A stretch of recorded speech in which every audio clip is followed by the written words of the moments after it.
जय हिंद। सभी शेरनियों का बहुत बहुत स्वागत है दोस्तों। आज से आप लोगों का एक नया नाम मैं रख रहा हूं। आप सभी छात्रवीर कहलाएंगे। तो क्रेजी जी के ट्रिक में हर वो स्टूडेंट छात्रवीर कहलाएगा, क्योंकि वो भी देश की सेवा में आने वाले समय में लगने वाला है। आप सभी योद्धा हैं जो आज देश का भविष्य के लिए आपका निर्माण हो रहा है।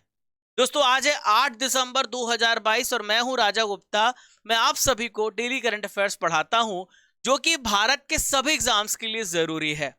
दोस्तों, मेरे क्लास में आपको मिलेगा स्पेशल स्टैटिक जीके, जहां पर आपको ऑल जीएस सब्जेक्ट का कवरेज मिलेगा। इसके अलावा आपको डेली करंट अफेयर जो भी पढ़ते हैं उसका टेस्ट भी होगा सबसे आखिरी में।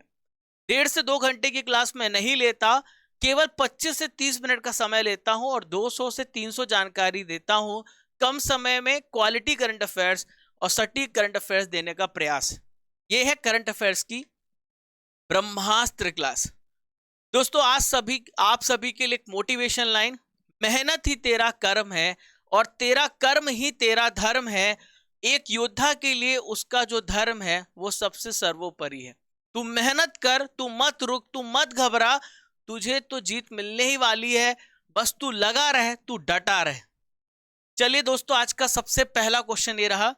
2022 में गूगल पर सबसे ज्यादा सर्च किए जाने वाला सब्जेक्ट कौन सा है? तो सबसे ज्यादा, प्यारे साथियों, सबसे ज्यादा आईपीएल, इंडियन प्रीमियर लीग, सबसे ज्यादा सर्च किए जाने वाला सब्जेक्ट बन गया है।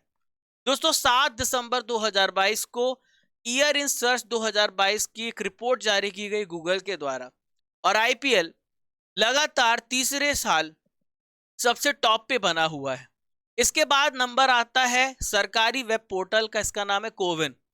फिर तीसरा नंबर आता है फीफा विश्व कप का, जो 20 नवंबर से स्टार्ट हुआ है। तीसरे नंबर पर सबसे ज्यादा सर्च किए जाने वाला सब्जेक्ट है। दोस्तों, यहाँ पे हम बात करेंगे उन पर्सनालिटी की जो सबसे ज्यादा सर्च की गई हैं। तो देखिए, भाजपा से निलंबित की गई प्रवक्ता नूपुर शर्मा सबसे पहले स्थान पर। ये काफी विवादित थी। इसके बाद भारत की जो राष्ट्रपति हैं, हमारे देश की 15th राष्ट्रपति हैं द्रौपदी मुर्मू जी। और फिर यूके के प्रधानमंत्री ऋषि सुनक। और चौथे स्थान पर है ललित मोदी। दोस्तों, यहाँ पे बात मैंने गूगल की है, तो मैं आपको गूगल से रिलेटेड सारे इंपॉर्टेंट पॉइंट समझाने वाला हूं। दोस्तों, गूगल की स्थापना 1998 में हुई है। किसके द्वारा हुई है? लैरी पेज और सर्गेई ब्रिन के द्वारा। आप सभी तो गूगल, ऐसा कोई व्यक्ति है ही नहीं जो उसका इस्तेमाल ना करता हो। गूगल के प्रेजेंट पे सीईओ कौन है? ये है सुंदर पिचाई। कौन है ये? सुंदर पिचाई। अभी हाल ही में इन्हें पद्म भूषण जो अवार्ड है पहले से सम्मानित किया गया था। पहले घोषणा की गई, अभी सम्मानित किया गया है। अगला प्रश्न ये रहा, भारत के द्वारा बांग्लादेश को मान्यता देने वाला 51 मैत्री दिवस कहां पर मनाया गया? तो फ्रेंड्स, ये मैत्री दिवस ढाका में मनाया गया। इंपॉर्टेंट प्रश्न है। भारत और बांग्लादेश के बहुत मजबूत संबंध है, क्योंकि भारत ने बांग्लादेश की मदद की थी पाकिस्तान से आजादी के लिए। भारत लड़ाई लड़ा 1971 में। तो मैत्री दिवस की 51 वर्षगांठ 6 दिसंबर 2022 को बांग्लादेश की कैपिटल क्या है, ढाका है, वहां पर मनाई गई है। और इस जो प्रोग्राम है, इसका आयोजन बांग्लादेश में भारतीय उच्चायोग के द्वारा किया गया था। दोस्तों, बांग्लादेश पहले पूर्वी पाकिस्तान के नाम से जाना जाता था। 16 दिसंबर 1971 को यह आजाद हुआ। फ्रेंड्स, बांग्लादेश में 93,000 से अधिक पाकिस्तानी सैनिक जो थे, उन्होंने हथियार डाला था। भारत ने मदद की थी। हालांकि भारत के खिलाफ अमेरिका था, भारत का साथी रूस था।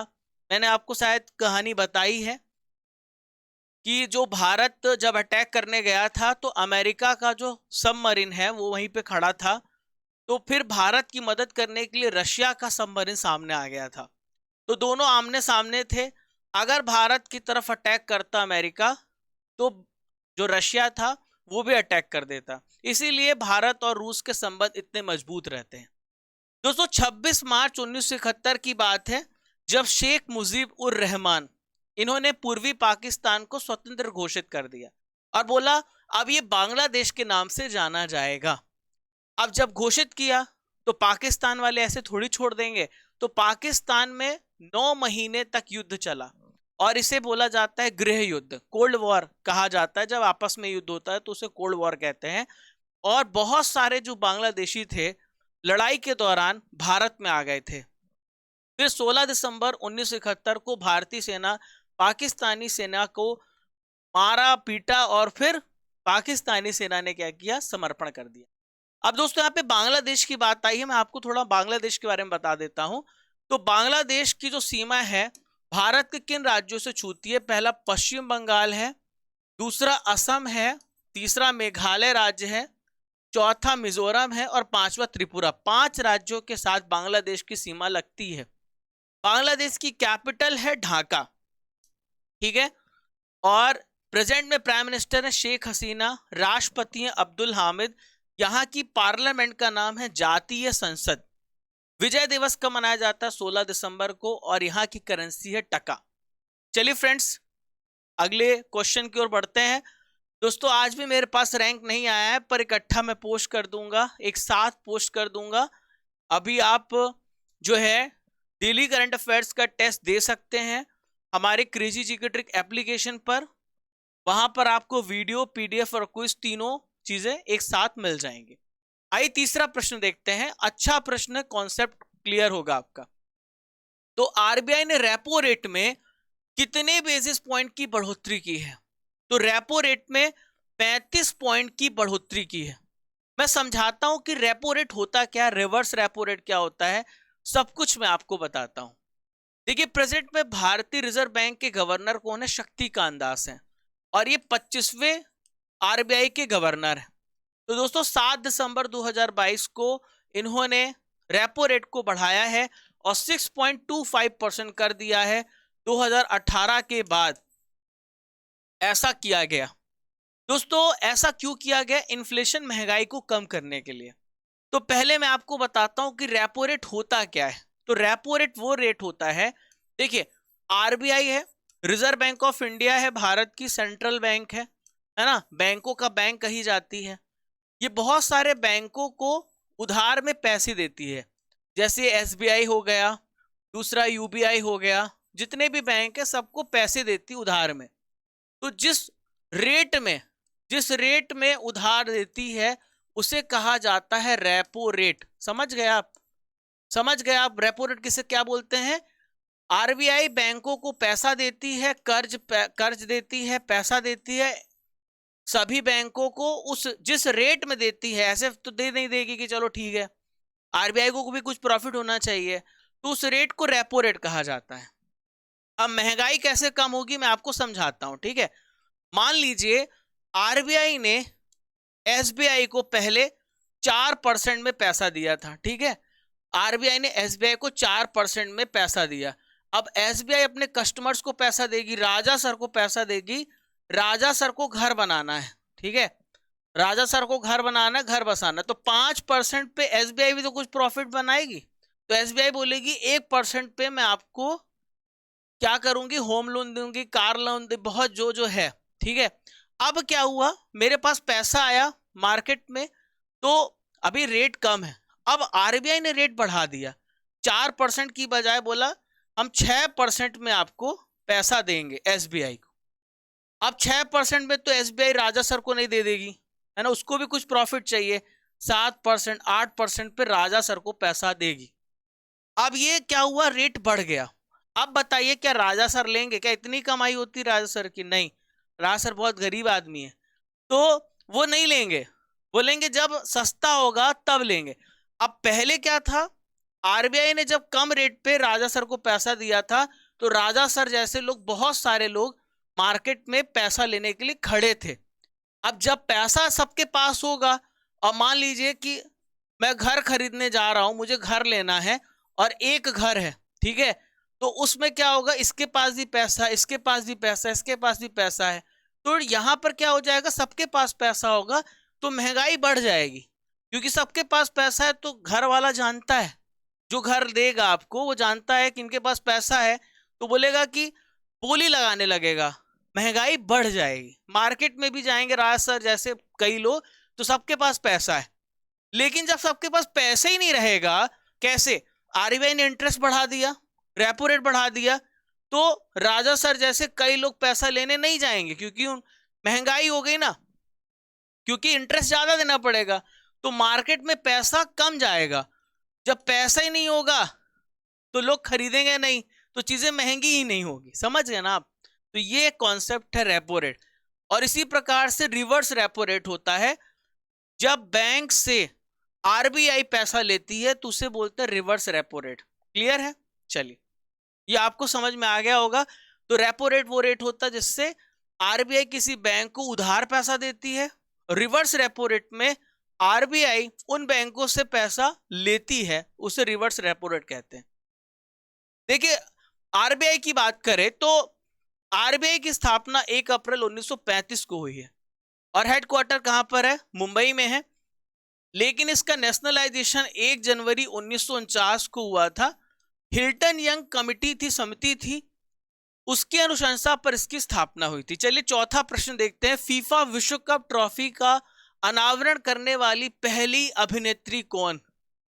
तो देखिए, बहुत सारे लड़के खुश हो गए होंगे, दीपिका पादुकोण, है ना। बहुत सारे लड़के तो वेट ही कर रहे, सर ऐसा क्वेश्चन जरूर लाया करिए। तो फीफा विश्व कप ट्रॉफी का जो इनॉग्रेशन है, पहली एक्ट्रेस बनी है दीपिका पादुकोण।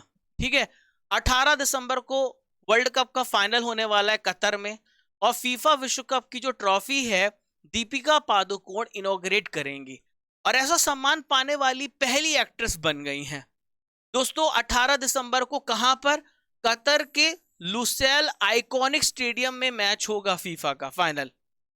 इसके पहले भी अगर बात करें दीपिका पादुकोण जी की, तो एक कांस फिल्म फेस्टिवल में इन्हें जूरी मेंबर बनाया गया था। अभी देखिए, नोरा फतेही के बारे में तो बहुत सारे लोग जानते हैं। नोरा फतेही एक्ट्रेस हैं, डांसर हैं। इन्होंने पिछले हफ्ते दोहा के अलबिदा पार्क में जब FIFA world cup fan festival हुआ था, तो नोरा फतेही ने परफॉर्म किया था। ठीक है, चलिए अगला प्रश्न। तो अगला प्रश्न ये रहा, सशस्त्र सेना झंडा दिवस हर साल कब मनाया जाता है?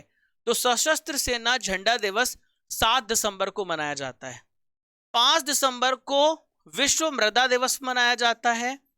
वर्ल्ड ह्यूमन राइट्स डे 10 दिसंबर को मनाया जाता है, और 4 दिसंबर को नौसेना दिवस मनाया जाता है। ठीक है, तो साथियों क्यों मनाते हैं हम आर्म्ड फोर्सेस फ्लैग डे? आइए मैं आपको समझाता हूं। तो देखिए, हर साल हम 7 दिसंबर को मनाते हैं उन सभी शहीदों और मातृभूमि की रक्षा करने वाले सशस्त्र बलों के जवानों के सम्मान के लिए। और हम अभी अगर आपसे पूछा जाए तो हमारे जो सबसे पहले सम्मान जिन्हें हमें देना चाहिए, तो वो है किसान, वो है सेना, वो हमारी जवान, क्योंकि ये जो है हमारे सबसे पहले फ्रंट वर्कर्स हैं, हमारी रक्षा करते हैं। आप देखिए, लद्दाख की जो कंडीशन है बहुत ज़्यादा क्रिटिकल रहती है, फिर भी वो वहीं पे खड़े होते हैं ताकि दुश्मन हम पर हमला ना करे। तो सभी जवानों को मेरा दिल से नमन है। चलिए दोस्तों, यह दिवस जो है सशस्त्र बलों के कर्मियों के कल्याण के लिए, लोगों से धन संग्रह के लिए भी मनाया जाता है। अब कब से मनाया जा रहा है, इसके लिए समिति गठित की गई थी 28 अगस्त 1949 को। रक्षा मंत्री की समिति ने सशस्त्र सेना झंडा दिवस कोष बनाया था, ताकि यहाँ पर पैसा कलेक्ट करके उन सभी शहीदों तक, शहीदों के परिवारों तक उनके कल्याण के लिए पहुंचाया जा सके। दोस्तों, एक इंपॉर्टेंट दिवस अभी रुक गया था, उसको भी मैं बता देता हूं, जिसे हम बोलते हैं अंतरराष्ट्रीय चीता दिवस। 4 दिसंबर को मनाया जाता है। देखिए, चीता की बात करें तो दुनिया का सबसे तेज जानवर चीता है, और अभी देखिए मोस्टली दक्षिण अफ्रीका में पाया जाता है, नमीबिया में पाया जाता है। अभी हाल ही में आपने देखिए एसएससी में क्वेश्चन पूछा गया था, ऊनो नेशनल पार्क में हमारे मोदी जी 8 चीतों को यहाँ पर बुलाए थे, और यह दिवस 2010 से मनाया जा रहा है। दोस्तों, आज की नॉलेज की फैक्ट्री में विश्व के प्रमुख देशों के प्राइम मिनिस्टर और राष्ट्रपति के बारे में यहाँ पर डिस्कस करेंगे। तो देखिए, श्रीलंका के हाल ही में प्राइम मिनिस्टर बने हैं दिनेश गुणवर्धने, राष्ट्रपति रानिल विक्रमसिंघे। भूटान के लोते शेरिंग और जिग्मे खेसर राष्ट्रपति हैं। दक्षिण कोरिया के यून सूक इयोल राष्ट्रपति हैं। हान डूक सू प्रधानमंत्री हैं। पुर्तगाल के प्रधानमंत्री एंटोनियो कोस्टा मार्केलो रेबोलो डी राष्ट्रपति हैं। जर्मनी के ओलाफ स्कॉल्स, फ्रैंक वॉल्टर स्टीनमेयर राष्ट्रपति हैं। ऑस्ट्रेलिया के हैं एंथनी अल्बनीज। कौन है? Anthony Albanese. ठीक है। अब देखिए जापान की बात करें तो फूमियो किशिदा है। नारुहितो यहाँ पे राजशाही शासन है, राष्ट्रपति हैं। ऋषि सुनक प्रधानमंत्री हैं। इटली की बात करें तो अभी हाल ही में जॉर्जिया मेलोनी प्रधानमंत्री बनी है। सर्जियो मैट्रेला यहाँ के प्रेसिडेंट है। जेसिंडा आर्डन, न्यूजीलैंड की प्रधानमंत्री मार्टिन लेखाई आर्डन है। यूक्रेन के प्रधानमंत्री हैं डेनिस शिमगल और वोलोडिमीर जेलेंस्की। आप सभी को पता है कि जेलेंस्की वहां के राष्ट्रपति हैं और बहुत मजबूती से अपने देश के लिए युद्ध लड़ रहे हैं रूस के खिलाफ। योगिंदर अलग, जिनका हाल ही में निधन हो गया, इनका संबंध किस क्षेत्र से था? तो योगिंदर अलग इकोनॉमिस्ट थे, अर्थशास्त्री थे, अब हमारे बीच में नहीं रहे। दोस्तों प्रसिद्ध अर्थशास्त्री और पूर्व केंद्रीय मंत्री हैं योगिंदर अलग। 6 दिसंबर 2022 को अहमदाबाद में इनके घर पर इनका निधन हो गया है। दोस्तों इनकी बात करें तो अलग जो है Sardar Patel institute of economics and social research जो कि अहमदाबाद में है, यहाँ पर प्रोफेसर थे। इसके अलावा ये योजना आयोग के भी मेंबर थे। दोस्तों यहाँ पे निधन की बात किए हैं तो हाल में जितनी भी निधन हुई है उसको भी डिस्कस करते हैं। तो चीन के एक्स प्रेसिडेंट जियांग जेमिन, मैंने आपको बताया था, इनका हाल ही में निधन हुआ है। नेक्स्ट है टोयोटा किर्लोस्कर मोटर के उपाध्यक्ष विक्रम एम किर्लोस्कर, इनका निधन हुआ है। हाल ही में विक्रम गोखले जी का निधन हुआ है, बॉलीवुड अभिनेता थे। देखिए नेक्स्ट है रसना के संस्थापक हैं फिरोज शाह खंबाटा।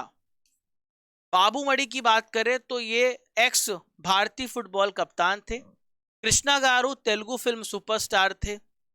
भारत के पूर्व बास्केटबॉल कप्तान अब्बास मुंतसिर का निधन हुआ है। अभिजीत सेन फेमस इकोनॉमिस्ट थे। अब्दुल गफार नाडियाडवाला फिल्म निर्माता थे, इनका हाल ही में निधन हुआ है। चलिए डॉक्टर भीमराव अंबेडकर की 67 महापरिनिर्वाण दिवस कब मनाया गया? तो डॉक्टर भीमराव अंबेडकर जी की याद पर महापरिनिर्वाण दिवस जो है 6 दिसंबर को मनाया जाता है। दोस्तों 3 दिसंबर को कौन सा दिवस मनाया जाता है? विश्व अंतरराष्ट्रीय दिव्यांगजन दिवस मनाया जाता है। 2 दिसंबर को मनाया जाता है वर्ल्ड कंप्यूटर लिटरेसी डे। 1 दिसंबर को मनाया जाता है वर्ल्ड एड्स डे। दोस्तों डॉक्टर भीमराव अंबेडकर जी के बारे में यहां पर मैं आपको इंपॉर्टेंट पॉइंट समझाने वाला हूं, ध्यान से सुनिएगा, वेरी वेरी इंपॉर्टेंट। तो देखिए फ्रेंड्स, मैं आपको बता दूं, यदि इनका आपसे जन्म पूछा तो आप बताएं इनका जन्म महू में हुआ, इंदौर शहर के पास है महू, 14 अप्रैल 1891 को। डॉक्टर भीमराव अंबेडकर को भारतीय संविधान का फादर कहा जाता है, जनक कहा जाता है। He is known as the father of constitution. और ये ड्राफ्टिंग जो कमिटी थी उसके अध्यक्ष थे, प्रारूप समिति के अध्यक्ष थे। इंडिया के सबसे पहले लॉ मिनिस्टर और न्याय मंत्री कौन थे? डॉक्टर भीमराव अंबेडकर थे। दोस्तों 6 दिसंबर 1956 को डॉक्टर बी आर अंबेडकर का महापरिनिर्वाण हुआ। इसका ये मतलब है कि इनकी मृत्यु 6 दिसंबर 1956 को हुई। चूंकि बुद्धिज्म को फॉलो करते थे तो मृत्यु नहीं कहा जाता, मोक्ष बोला जाता है, तो उसमें महापरिनिर्वाण शब्द का इस्तेमाल किया जाता है। देखिए डॉक्टर भीमराव अंबेडकर जी की बात करते हैं तो इनकी समाधि स्थल कहां पर है? मुंबई में है, महाराष्ट्र में, और इसे बोला जाता है चैत्य भूमि। यह क्वेश्चन आपसे पूछा जा सकता है। चलिए हाल ही में फोर्ब्स एशिया के नायकों की परोपकार सूची जारी की गई और 16th एडिशन में किसको शामिल किया गया है? तो फोर्ब्स एशिया की नायकों की परोपकार सूची में इन सभी लोगों को शामिल किया गया है, गौतम अडानी, शिव नादर, अशोक सूटा को। और सबसे बड़े परोपकारी दानवीर गौतम अडानी बनकर के सामने आए हैं। सेकंड नंबर पे शिव नादर है, थर्ड नंबर पे अशोक सूता है। तो नायकों की परोपकार सूची में 3 भारतीय अरबपति हैं इसमें। तो एशिया के सबसे अमीर शख्स जो हैं गौतम अडानी, परोपकार के लिए 60,000 करोड़ रुपए देने का इन्होंने वादा किया है। ठीक है, चलिए अगला प्रश्न देखते हैं। हाल ही में EAG पुरस्कार 2022 किस बैंक ने जीता है? Who has won the EAG Award 2022? तो बैंक ऑफ बड़ौदा, BOB बोलते हैं इसको, इसने EAG पुरस्कार हाल ही में जीता है। 6 दिसंबर 2022 को एक नोटिफिकेशन इन्होंने जारी की कि 10 अक्टूबर 2022 को सोची रूस में आयोजित की गई थी फाइनेंशियल सिक्योरिटी, वित्तीय सुरक्षा की अंतरराष्ट्रीय ओलंपियाड, उसमें इन्होंने ये पुरस्कार प्राप्त किया है। दोस्तों BOB की बात करें तो इसके बैंक के अध्यक्ष है हसमुख आदिया। ठीक है फ्रेंड्स, भारतीय स्टेट बैंक के बाद भारत का दूसरा सबसे बड़ा जो सार्वजनिक बैंक है वो बैंक ऑफ बड़ौदा है और इसके CMD हैं संजीव चड्ढा। बैंक के अध्यक्ष हसमुख आदिया और इनके MD हैं संजीव चड्ढा। ठीक है, चलिए आज का आखिरी प्रश्न है, थल सेना उप प्रमुख हाल ही में किस देश की यात्रा पर गए हैं? तो हमारे देश के थल सेना प्रमुख कौन है? BS राजू हैं। कौन है? BS राजू हैं। और थल सेना प्रमुख कौन है? मनोज पांडे जी हैं, 29वें थल सेना अध्यक्ष हैं। किस देश की यात्रा पर गए हैं साथियों? मलेशिया की यात्रा पर गए हैं। कहां पर गए हैं? मलेशिया की यात्रा पर। दोस्तों 10 दिसंबर 2022 तक मलेशिया की 3 दिन की यात्रा पर थल सेना उप प्रमुख होंगे। 8 तारीख को ये गए हैं। इसके अलावा दोस्तों एक संयुक्त अभ्यास हो रहा है भारत और मलेशिया के बीच में। इस अभ्यास को बोला जाता है हरिमाऊ, हरिमाऊ शक्ति। तो 9 नवंबर को ये आयोजित किया गया था और उसकी प्रशिक्षण गतिविधि को भी देखेंगे कैसा चल रहा है। तो हमारे थल सेना उप प्रमुख कौन है? BS राजू हैं। दोस्तों यहाँ पे मलेशिया की बात आ रही है तो मलेशिया के बारे में मैं आपको बता देता हूं। देखिए ये मलेशिया आप देख पा रहे हैं, इंडोनेशिया है ऊपर, इंडोनेशिया यहां पर देखिए, और मलेशिया आपको इस लोकेशन पे देखने को मिलेगा। इंडोनेशिया नीचे है, ऊपर मलेशिया है, पूरा आइलैंड कंट्री आपको देखने को मिल रही है। मलेशिया की कैपिटल है कुआलालंपुर। मोस्टली यहाँ पर मुस्लिम्स रहते हैं, 60% पॉपुलेशन यहाँ पे मुस्लिम्स की है। और यहाँ पर मलेशियाई रिंगित जो है करेंसी है।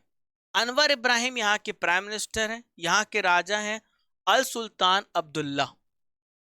तो फ्रेंड्स यहाँ पर अब करंट अफेयर्स की रसमलाई की बात करेंगे। तो चलिए शुरू करते हैं करंट अफेयर्स की रसमलाई।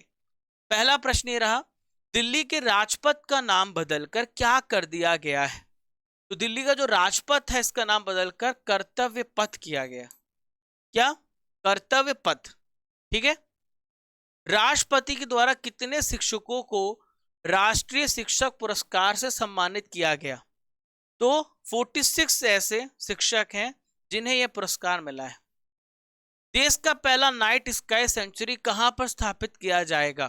तो देश का पहला नाइट स्काई सेंचुरी लद्दाख में, काफी न्यूज में है। किसके द्वारा भारत का पहला LNG ईंधन वाला ट्रक लॉन्च किया गया? तो यह है ब्लू एनर्जी मोटर्स के द्वारा। दोस्तों अब आपका टेस्ट होने वाला है, जो भी करंट अफेयर्स आपने पढ़ा है उसका टेस्ट होगा, तैयार हो जाइए। रानिल विक्रमसिंघे किस देश के प्रेसिडेंट हैं? तो रानिल विक्रमसिंघे जो है श्रीलंका के प्रेसिडेंट हैं। फीफा का हेडक्वार्टर किस कंट्री में है? तो फीफा का हेडक्वार्टर है स्विट्जरलैंड। कहां पर है? स्विट्जरलैंड।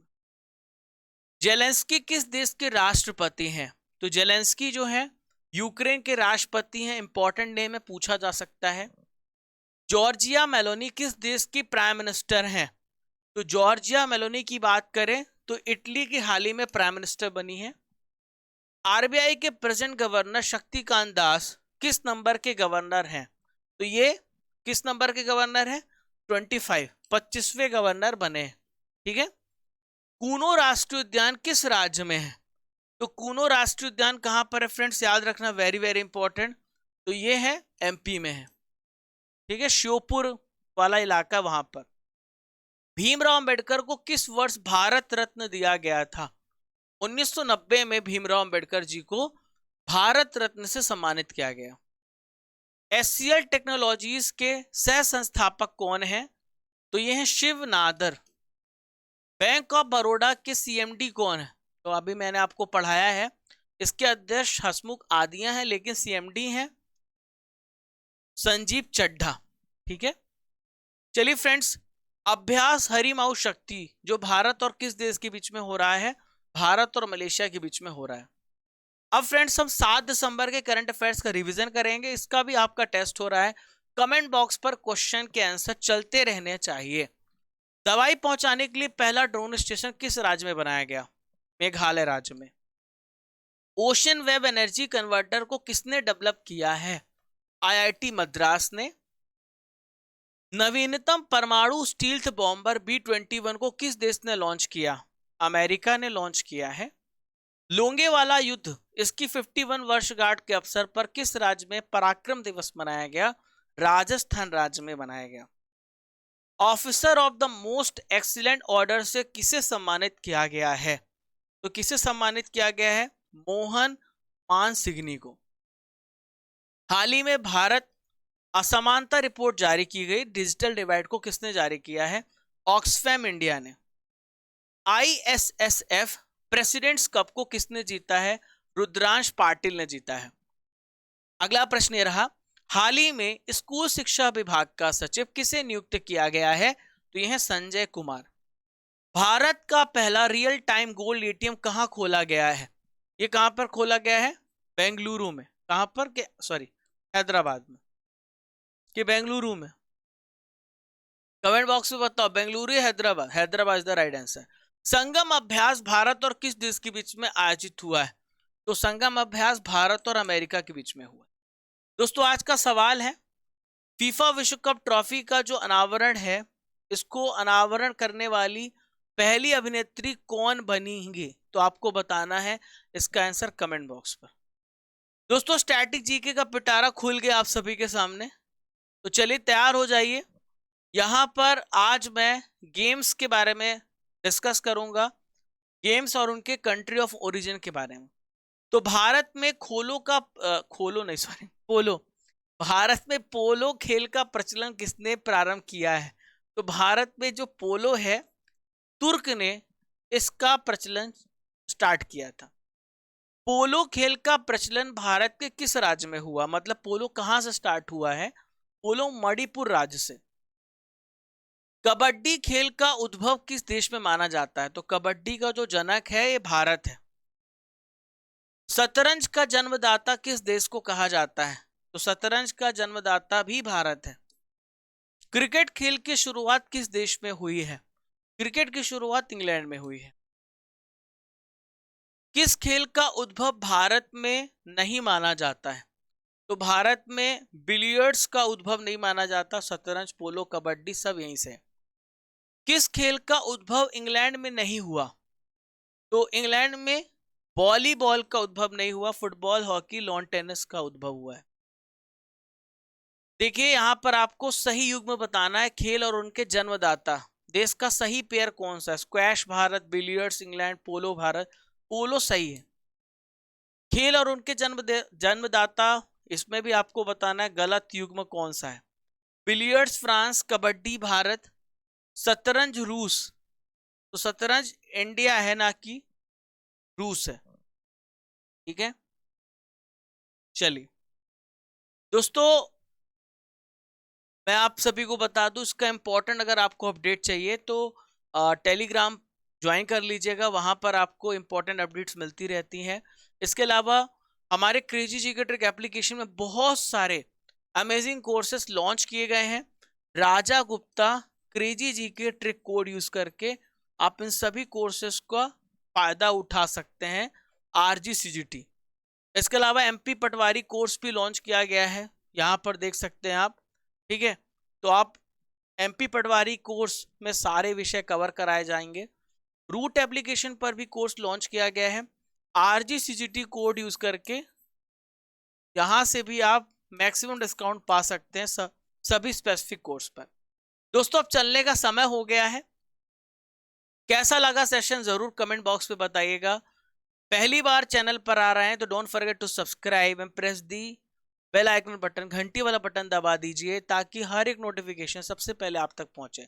आप हमें इंस्टाग्राम, टेलीग्राम, फेसबुक सभी जगह फॉलो कर सकते हैं ताकि आपको रेगुलर अपडेट्स मिलते। Keep liking, keep sharing your channel crazy GK trick. जय हिंद, जय भारत। जब तक तोड़ेंगे नहीं तब तक छोड़ेंगे नहीं।